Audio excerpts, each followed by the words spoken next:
बाळा, आजपर्यंत तू जो संयम ठेवलास त्याच गोड फळ तुला आयुष्यभर चाखायला मिळणार आहे.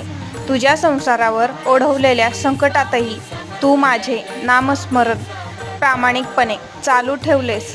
तू माझ्या या कठोर परीक्षेत पास झालीस.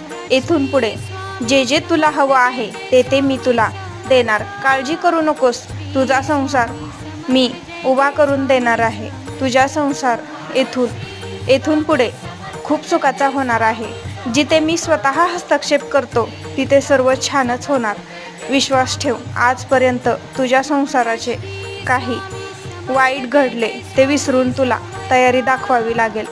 अबोला सोडावा लागेल. बोलण्याचा प्रयत्न करावा लागेल. तुझ्या प्रयत्नांना मी यश देईन. तुझे सर्व चांगले स्वप्न मी पूर्ण करेल. भिवू नकोस. मी तुझ्या पाठीशी